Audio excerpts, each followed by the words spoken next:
bem-vindos a mais um vídeo aqui do canal. Eu sou o Evandro e hoje nós vamos finalizar por fim, então, a playlist especial que eu fiz sobre as Crônicas de Nárnia, né?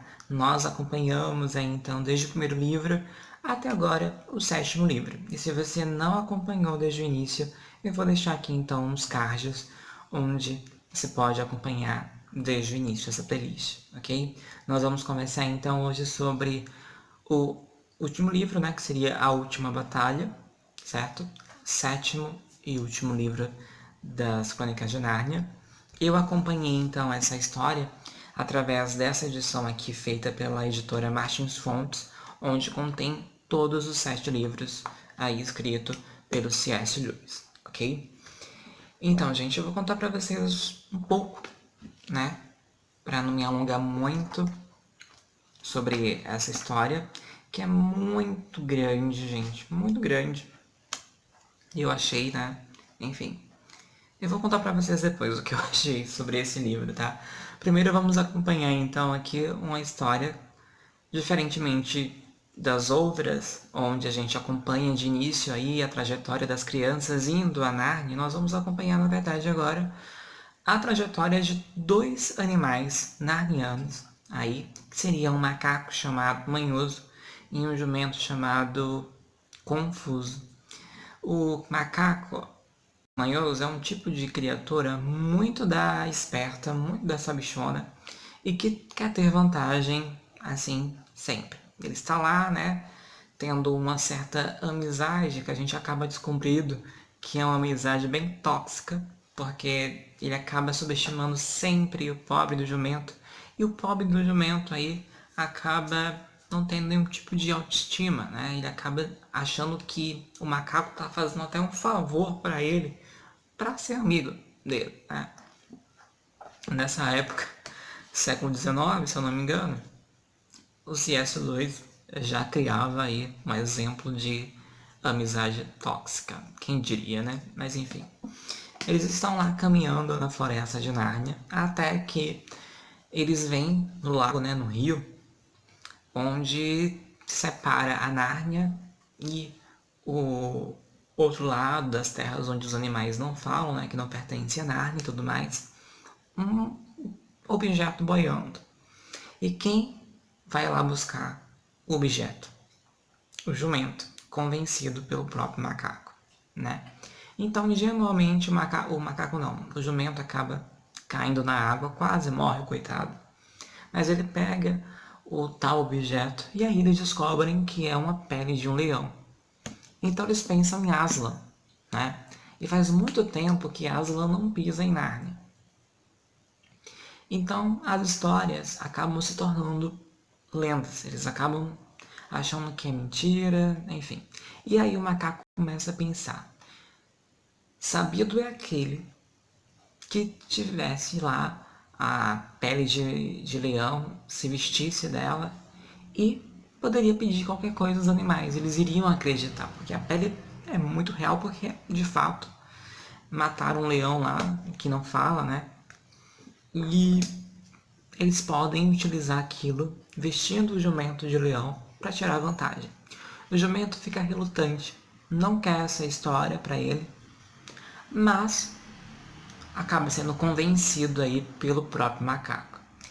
E isso não vai dar nada certo. Aí a gente vai acompanhar também outra parte da história, que seria sobre o rei atual, que seria o rei Tirian, né? O último rei de Nárnia, o último descendente dos reis e rainhas de Nárnia. E ele tá sabendo aí, junto com o unicórnio dele, né, que é o melhor, de boatos que Aslan, aliás, que está aparecendo em Nárnia. Só que nós sabemos quem é realmente esse Aslan, né? Seria realmente o macaco que vestiu o jumento, coitado. Enfim, logo em seguida vamos acompanhar os conselheiros do rei dizendo que isso não poderia ser possível porque as estrelas não estavam avisando que Aslan viria a Nárnia neste momento, né? Então é um sinal estranho. Aí ele começa a saber de notícias de que árvores narnianas estão sendo devastadas. Ele vai lá conferir. E, gente, ele vê uma cena catastrófica. Carlomanos, que são o povo inimigo de Nárnia, estão invadindo as terras de Nárnia e derrubando as árvores para utilizarem lá nos reinos. Estão vendendo as árvores, a madeira dessas árvores. E, gente, animais falantes também estão sendo escravizados por vontade própria, porque eles acreditam que Aslan está dizendo para eles fazerem isso. Então há uma grande confusão. O rei Tyrion, ele vai ser capturado. Ele vai ver, de fato, quem é que está por trás disso tudo, que é o macaco, que está lá todo soberbo, todo mandão, né? E ele não está nem aí para as consequências dessa aventura, dessa ousadia, digamos assim, né? Então, o rei, como falei para vocês, é preso, né? Ele tenta se rebelar contra o macaco, mas não consegue porque o macaco está associado aí com os calormanos e os animais não ousam falar nada porque eles acreditam na história de Aslan. Então, Aslan é a prioridade, né? Então, pode ser rei de qualquer for, sabe? O rei mais antigo de Nárnia que aparecer, mas a palavra final sempre será de Aslan. Então, como o macaco diz que é Aslan que está dizendo isso e que ele realmente aparece para eles uma vez ou outra, que no caso é o macaco que aparece ali, aliás, o jumento que aparece para eles assim, rapidinho, depois volta pro celeiro, né? Eles acreditam nessa história. Então, Tyrion é preso e aí a gente já acompanha de fato a aventura por trás, né, de Londres.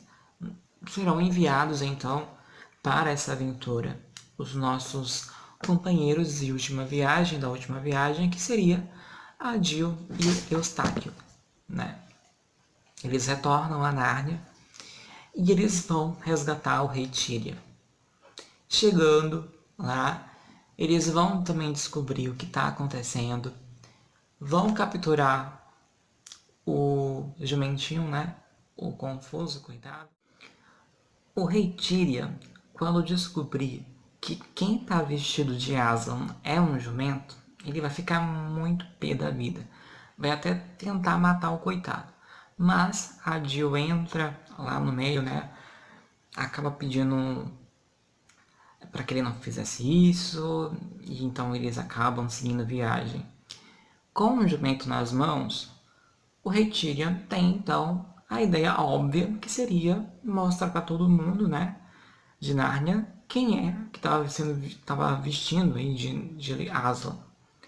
Só que isso não vai dar muito certo não. Por quê? As primeiras criaturas que eles encontram são os anões. E os anões vão ficar muito revoltados com o macaco, né? Mas também não vão dar bola para a história do rei Tyrion, porque eles imaginam da seguinte forma: olha, estão tentando nos enganar. Já enganaram a gente uma vez e agora estão tentando novamente nos enganar com essa história de Aslan. Nós não acreditamos mais. Nós estamos aqui somente pelo nosso povo e vocês que se virem. Vai ser basicamente isso que eles vão falar. E aí, eles ficam muito chateados, né? Mesmo assim, eles, não, vamos voltar lá pro celeiro e vamos mostrar para todo mundo, de fato, quem é esse jumento e desmascarar aí o macaco. Então, eles vão percorrer novamente uma nova viagem, né? Vai aparecer também uma águia que vai acabar se juntando a eles. Essa águia vai contar que coisas estranhas estão acontecendo, porque o macaco está invocando um certo tipo de demônio, que seria um deus aí do reino inimigo de Nárnia, né? E esse mal está adentrando em Nárnia. Assim que os bichos descobrem o que está acontecendo aí com Nárnia, né? Com o jumento disfarçado de Aslan, eles ficam muito chateados, ficam muito revoltados e começa todo aquele tumulto, né? Então eles acabam culpando o macaco, O macaco acaba se defendendo e ele acaba criando um novo plano com a influência desses dois novos aliados que ele acabou recebendo, que seria esse Calormano, né, esse líder Calormano, e o gato narniano também. Eles bolaram um plano da seguinte forma: você vai lá, macaco, contar para todo mundo a verdade, vai dizer que Aslan, o verdadeiro, está aqui dentro do estábulo, ele está revoltadíssimo e pode sim receber os narnianos, mas somente um por vez. Só que você vai fazer o seguinte: você vai dizer que não se responsabiliza se caso o Aslan coma alguns dos narnianos, porque ele está muito revoltado com essa ideia, né, que teve aí um tal jumento e tudo mais. Então os narnianos ficam com medo, né? Então aquela euforia de ver o Aslan acaba decaindo. Outro plano, outro elemento que faz parte aí desse plano seria que um dos membros aí, né, dessa gangue do macaco, que seria o gato ruivo, ele iria lá nesse estábulo, iria contar para todo mundo que realmente viu o Aslan e sairia lá com medo e tudo mais. Só que eles não sabiam, gente, é que quem estava no estábulo era algo bem terrível. Era uma espécie de demônio, né? Um deus aí dos Calormanos, que eles acabaram invocando com toda essa... com essa presepada que eles fizeram, né? Enfim. E quando o gato vê a criatura, nossa, ele dá um pé de carreira, gente, que nunca mais pisa em Nárnia. E ele sai mudo, não falante. Então vai começar toda uma aglomeração. Então, outra coisa, o rei Tyrion acaba adentrando lá na história, revelando que ele não morreu coisa nenhuma e que o macaco tá mentindo pra caramba. E aí vai ter uma grande divisão, né? Porque vai ter aquelas pessoas que acreditam na história do rei Tyrion. Aliás, os animais, né? Os animais vão acreditar, outros não. Vai surgir uma guerra ali, né? Entre os Calormanos e o pessoal do rei Tyrion. Olha, e vai ser um lava-fero, né? Que a gente costuma dizer por aqui no Nordeste. E assim, gente, a gente vai acompanhar, já soltando um spoiler aqui, que nesse estábulo tá realmente uma criatura demoníaca, só que essa criatura ela vai ser mandada embora, né? E quem vai aparecer nesse estábulo seria os antigos reis e rainhas de Nárnia, né? Que seria o Digory, a Polly, o Edmundo, a Lúcia, o Pedro, né? O grande rei Pedro. E Gil e Eustáquio vão acabar desaparecendo lá na batalha, né? Eles reaparecem então junto com todos os reis e rainhas de Nárnia para o rei Tyrion. E vai ser um momento emocionante. Nós vamos acompanhar também a destruição aí de Nárnia. Sim, Nárnia vai ser destruída. Vai ser tipo uma, algo apocalíptico, sabe? Lembrou muito as histórias que a gente encontra no último livro da Bíblia, né? Que seria Apocalipse.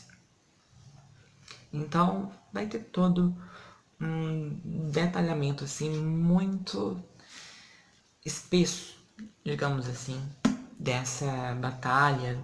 O Aslan vai aparecer e o final dessa história eu fiquei assim chocado. Não vou comentar aqui, né, porque eu acredito que muita gente ainda não leu. Mas se você leu, comenta aqui embaixo o que você achou desse final, porque eu fiquei, sabe, chocado, muito chocado. E assim, foi inacreditável, né? Mas enfim. Já em relação a essa história, gente, olha, é uma história muito grande, como falei pra vocês. Eu acredito que a história é a maior história aqui das Crônicas de Nárnia. Não sei se é porque o C.S. Lewis ele detalha muito as crônicas. Quando o C.S. Lewis ele cria um diálogo, e esse diálogo é muito interessante, você quer saber o que está acontecendo, ele pausa isso e começa a contar detalhes assim. Por exemplo, de um pé de árvore. Ah, mas o pé de árvore era assim, era médio, era grande. O fruto deste pé de maçã era desse sabor, sabe? E você fica tipo, tá, mas e a fala do personagem? Eu quero saber o que vai acontecer, entende? Essa foi a minha impressão desse livro em muitas páginas aqui. Existem muito enchimento de linguiça, se eu posso assim dizer, aqui neste livro, que me incomodou pra caramba e que eu fiquei com uma baita de um sono, gente. Eu demorei muito pra concluir essa última história devido a isso, tá? E eu quero saber de vocês se vocês concordam comigo ou se eu tô ficando maluco. Mas, sério, eu fiquei realmente assim... Tá, mas e aí, gente? O que vai acontecer? Sabe? Dá pra adiantar, sabe? Enfim. Mas ao todo, é sim uma história empolgante, tem momentos de ápice que você fica... Meu Deus, não acredito que fizeram isso. E essa sacada aqui, né, do macaco com o jumento foi, assim, de gênio. Porque ele elaborou um vilão, um macaco no caso, muito, sabe, do esperto, muito aquele personagem que deixa você irritado, que deixa você, sabe, com vontade de pegar ele e de dar uma balançada. Você também sentiu uma grande piedade desse jumento, né, que acaba caindo na lábia do macaco. Enfim, ele criou realmente momentos que a gente... Mas existem outros que eu fiquei, gente, não dá. Não vamos adiantar isso aqui, né? Porque eu quero saber o que vai acontecer finalmente nesse negócio. E no finalzinho do livro é que ele começa a detalhar muitas coisas, gente, olha. Vai surgir uma nova Nárnia, né? Tem a Nárnia que a gente conhece, mas existe a real Nárnia, que o Aslan vive e tudo mais. Vai ter um grande reencontro de todos os personagens que passaram por Nárnia, que morreram, enfim. E ele vai detalhar isso minuciosamente, sabe? E sim, é chato. Chato pra caramba. Mas dá pra engolir, certo? E é isso, sabe? Essa é a minha experiência, meu livro favorito de Nárnia. Eu confesso pra vocês que eu gostei bastante do início. Os 3 primeiros livros de Nárnia, eu sentei e terminei assim, que eu nem percebi. Depois do 4º livro, justamente por isso, por esse excesso de detalhes, eu fiquei com muito sono. Confesso pra vocês.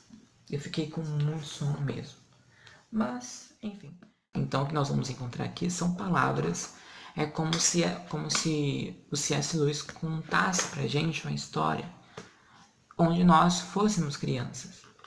Então, se você não tem paciência, e eu acredito que esse excesso de detalhes é justamente por esse público ser infantil, né?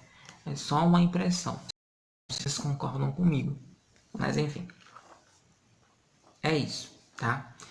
Nessa edição daqui tem uma entrevista muito bacana, onde ele conta pra gente aqui 3 maneiras para escrever para crianças. Olha só, né? Ele vai contar pra gente aqui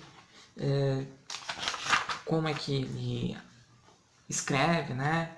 Ele defende bastante aí os contos de fadas, tudo mais, porque naquela época já existia um certo preconceito em relação aos contos de fadas. E o C.S. Lewis ele acaba defendendo esse conto de fadas e não acredita que as crianças fiquem fantasiando, fiquem caindo em outro mundo. Pelo contrário, ele acredita que os contos de fadas são mais eficazes do que aqueles contos inspirados em fatos contemporâneos, por exemplo, né?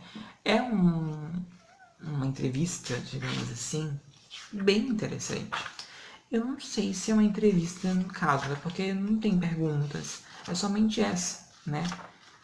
É como se fosse uma dica, né? Um artigo, digamos assim.